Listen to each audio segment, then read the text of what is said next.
কোথাও সকাল থেকে কোথাও আবার দিনের অধিকাংশ সময় চুলায় মিলছে না পর্যাপ্ত গ্যাস। সামান্য চাপ থাকলেও তাতে রান্না করা যাচ্ছে না। ফলে ভাত তরকারি রান্নার জন্য ঘন্টার পর ঘন্টা অপেক্ষা করতে হচ্ছে অনেক পরিবারকে।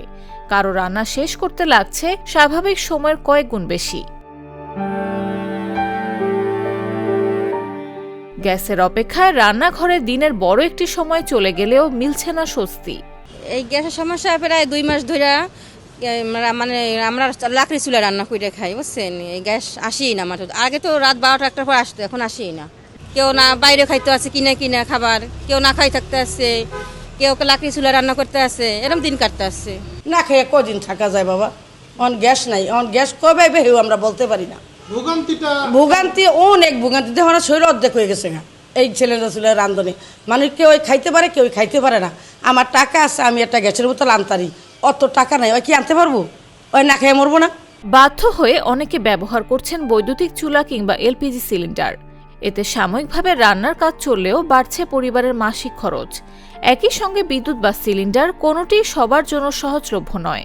ফ্যামিলির খাওয়া দাওয়ার জন্য প্রতিদিন ইলেকট্রিক চুলা জ্বালাইতে গেলে 120 টাকা পার ডে খরচ। কষ্ট কাকে বলে? যে সকালবেলা বাচ্চারা 7টার সময় কোচিংয়ে যায়, তাদের আবার স্কুল থাকে, ওই সকালবেলা ওদেরকে নাস্তা তৈরি করে দেওয়া।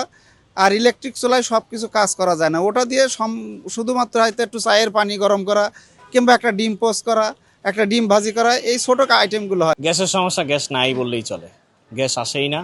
সিলিন্ডার ব্যবহার করতেছি আমরা। সিলিন্ডার ডেলিভারি নিয়ে আসে, ওইটার জন্য আলাদা 200 টাকা বেশি দিতে হয়। তাছাড়া সিলিন্ডারের দাম তো জানেনই, কমে বাড়ে, এই আর কি। গ্যাস সংকটের আঁচ লেগেছে খাবারের ব্যবসাতেও। বিশেষ করে রেস্টুরেন্টগুলোতে গ্যাসের চাপ কম থাকায় বাড়তি দামে এলপিজি কিনে রান্না চালিয়ে যেতে হচ্ছে। ফলে বেড়েছে পরিচালনার ব্যয়। আর এই বাড়তি খরচ শেষ পর্যন্ত প্রভাব ফেলছে খাবারের দামেও। কস্টিং বাড়বে না, 3টা গ্যাস নিলেও তো প্রায় 450 টাকা ডেলি বাড়তেছে। মাসে বাড়বে আমরা প্রায় 15,000 টাকা। এটা একটা কস্টিং বাড়লো না। এমনিই তো ব্যবসা বাণিজ্য নাই, অর্থনৈতিক মন্দা, মানুষজনের কাছে পয়সা নাই। মানুষ ঠিক মতো, আগে যে লোক 200 টাকা বিল করতো, হ্যাঁ এখন 50 টাকা বিল করে। করতেছে ভাই, বেচা কিনে নাই, জিনিসপত্রের দাম বেশি, গ্যাসের দাম বেশি, কোনো দিক দিয়ে ব্যবসা বাণিজ্য হচ্ছে না।